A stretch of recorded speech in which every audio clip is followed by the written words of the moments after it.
Last week, we started talking about the cognitive illusion that causes high performers to inadvertently cap their performance. In part one of this series, which I linked above, I told you that sometimes your brain is above the line in an unthreatened, unfearful flow state, and sometimes your brain goes below the line into a threatened, fearful, fight or flight type of state. And one of your fight or flight responses is to work like crazy and grind, grind, grind, and never stop thinking about all the things you have to do. And the mistake that high achievers make is that they think that that one fight or flight response of overworking is what high performance looks like. And they don't realize that there's a whole universe of even more effective performance that also doesn't burn you out, that's available to you if you can just pull your brain back above the line, back into an unthreatened flow state.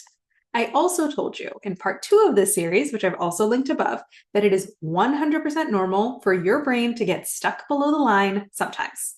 It doesn't mean that there's anything wrong with you. You don't automatically have a chronic anxiety problem or tons of unresolved trauma if this happens to you. Your brain getting stuck below the line, getting stuck in a threatened, fearful state, and you having to manually pull it out is no different than your immune system running a fever a little bit too hot, and then you have to take a little Tylenol. You still have a healthy human brain, but you should learn these manual interventions so that your own protective mechanisms don't accidentally hurt you. And then in part three, we started talking about exactly what those manual interventions can look like. And I told you about the 5 R's of bringing your brain back above the line, which are recognize, reposition, reveal, reframe, and repeat. We covered recognize in part 3, which I've linked above, and today we are going to talk about reposition.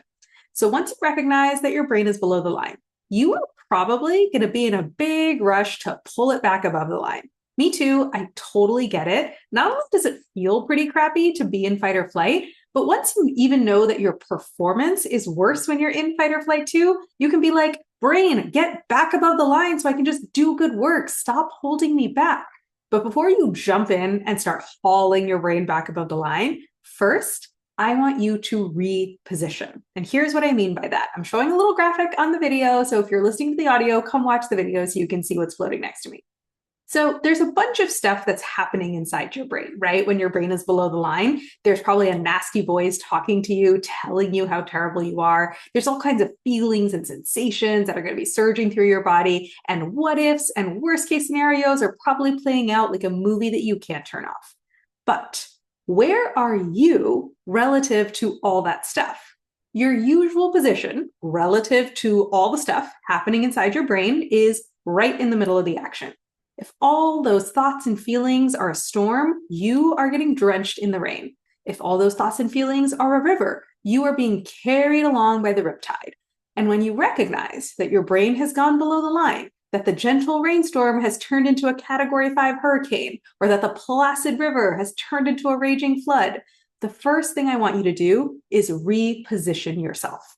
Go from being in the middle of the rain to floating above the clouds. Go from being carried along by that river to standing on the banks. Go from believing your thoughts to being the observer, the outside observer of your thoughts.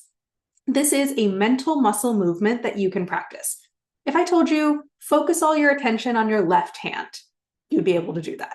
Or if I told you, find 5 red things in this room, you'd be able to do that. Those are just mental muscle movements that I asked you to do. And this, being the outside observer of your own thoughts, is also just a mental muscle movement. Instead of being in the middle of your thoughts and believing them 100%, step outside and be the observer, just for a little bit. Sometimes this step alone can be enough to bring your brain back above the line. This is why this mental muscle movement is the foundation of so many mindfulness meditation practices. Just getting a little distance from the storm can cause the storm to start coming down on its own. But it's not always enough. That's why I have 5 R's to bring your brain back above the line, not just 2 R's, but this is a crucial step that makes all the other steps that much easier. So before you get into changing the state that your brain is in, which we're going to cover in the remaining parts of the series, first, I want you to reposition yourself so that you are the observer, not the one getting buffeted around in the middle of the action. Tomorrow, we're going to dive into the third R for bringing your brain back above the line, which is reveal. Make sure you're subscribed to my email newsletter so you don't miss a thing. You can subscribe at poojav.substack.com. I've also linked that above. And if you want to get your brain above the line and do way better work even faster, just come talk to me and let me give you some custom help for your exact situation. You can drop by anytime for a no strings attached coffee chat. You're just going to come and tell me what's on your mind, what problem you're facing that's got you feeling stressed out or stuck, and I will help you pull your brain from below the line to above the line so you can see the best way to handle your situation. And I can also just give you advice based on the hundreds of hours I have spent coaching high achievers just like you in very similar situations. And then off you'll go on your merry way, unstressed and unstuck.